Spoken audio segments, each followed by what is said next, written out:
Welcome to The Explainer. Today, we're going to pull back the curtain on the technology behind all that amazing custom apparel you see everywhere. We are talking about DTF printing. You've probably wondered, right? It almost seems like magic. You've got this beautiful, complicated design on your computer, and then boom, somehow it's on a shirt, feeling soft and looking perfect. Well, it's not magic, but it is a really fascinating process.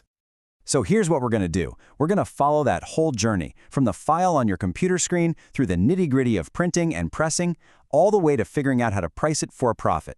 And we'll wrap up with the single most important thing for keeping the whole operation going: maintenance. So let's dive in. All right, so first things first. And honestly, this might be the most critical step of them all. It's all about taking what you see on your bright, glowing computer screen and translating it so a printer can perfectly recreate it with actual ink. Okay, so let's get our terms straight. What even is DTF? Well, it stands for direct to film, and the name pretty much tells you what's up. You print your design directly onto a special film, then you cover that wet ink with a kind of adhesive powder, cure it with heat, and now you have a transfer that's ready to be heat pressed onto just about any fabric. And right out of the gate, you hit the first, and maybe the biggest challenge: color. You know the feeling, right? You design this absolutely perfect fire engine red on your monitor, but when you press it on the shirt, it comes out looking like this sad, dull, kind of orangish color. So what gives? Well, it's simple. Your screen and your printer are speaking two totally different languages. So how do you fix this communication breakdown? With a powerful little thing called an ICC profile. The best way to think of it is as a color translator. It's a special data file that tells your specific printer exactly how to mix its inks to perfectly match the colors you created in your design file. Okay, so what this means for you is that you've got to take control of your color workflow. A few quick tips. First, always design in RGB, because that's the language your screen speaks. Second, you have to get the specific ICC profile from your ink and film supplier. It's custom made for their stuff. And a really big one: if you're using special RIP software for printing, you need to turn off the color management in Photoshop or Illustrator. If you don't, they'll fight each other and your colors will be all wrong. Getting this right is the difference between looking like an amateur and a pro. All right, so our colors are sorted out. Now, let's move over to the printer itself, where that digital file starts to become a real physical thing. And you guessed it, this is where a whole new set of potential headaches can pop up.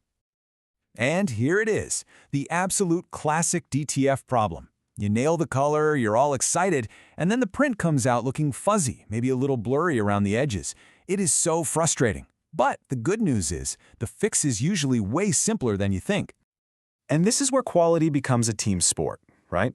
If you're the one sending the design, the #1 cause of blurry prints, hands down, is a low-resolution file. It has to be 300 dpi. The printer can't just invent detail that isn't there. Now, if you're the one running the printer and you know the file is good, stop. Don't touch any settings. I'm telling you, 9 times out of 10, it's just a dirty printhead. Start with the easy fix: run a cleaning cycle.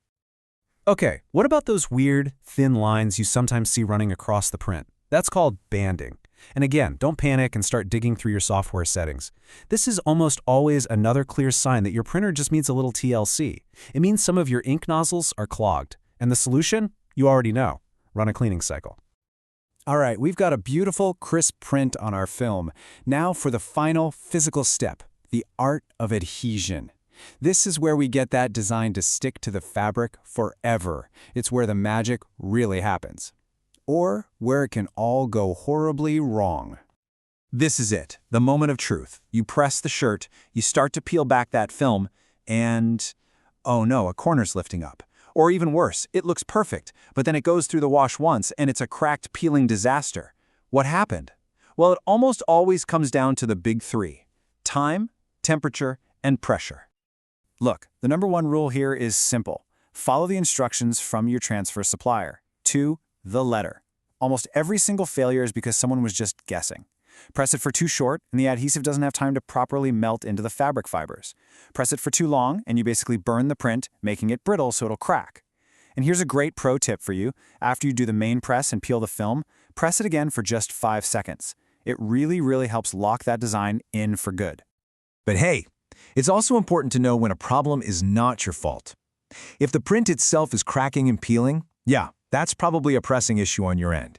But if the colors are just fading out after one wash, that usually points back to a quality issue with the ink or the transfer from the manufacturer. Same thing if the print feels really stiff, crunchy, and plasticky. That's a pretty good sign they used way too much white ink under everything. So we figured out the whole technical process, from getting the color right to the perfect press. Awesome! But can you actually make any money doing this? Let's talk numbers, because the profit margins here, well, they might just blow you away. Okay, let's build a t-shirt from the ground up, cost-wise. First up, the transfer itself. That's the ink, the film, and that adhesive powder. For a standard chest-size design, you're probably looking at about $1.20. All right, next we need the actual shirt to print on. We're not going to use a cheap, scratchy one, so let's budget $2.50 for a good quality blank tee. And finally, you have to account for your time, the electricity for the heat press, all that stuff. Let's throw in about 65 cents for labor and overhead. So let's add all that up. Your total cost to produce one finished shirt is $4.35. Now, if you turn around and sell that shirt for a very reasonable $15, you are looking at a 245% return on your investment. That's insane. That is the power of this technology. But, and this is a huge but, that incredible ROI is only possible if you protect your number one asset, the printer. And it all comes down to one word: maintenance. And let me be perfectly clear, this is not optional. It is absolutely essential. If you take only one thing away from this whole explainer, let it be this. The white ink in a DTF printer is its greatest strength and its biggest enemy. It's full of heavy pigments that, if you let them sit, will settle and form sludge. That sludge will clog and completely destroy your expensive printhead. The slide says it's like cholesterol in the arteries, and that is the perfect analogy. And there is only one cure: you have to keep that ink circulating, always. So, this daily checklist here, don't think of it as a list of chores. Think of it as your business insurance policy. Just making sure that ink is moving every few hours, running a quick nozzle check before you start printing, keeping the room climate stable, and giving the print head a gentle wipe at the end of the day.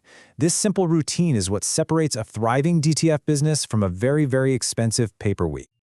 At the end of the day, DTF technology is just incredible.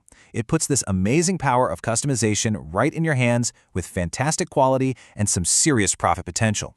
But it's not a set it and forget it kind of deal. It's a precision instrument, and it rewards the people who respect the process, from color management all the way to daily cleaning. It's a commitment, for sure, but if you're ready for it, it can open up a whole world of creative and business possibilities.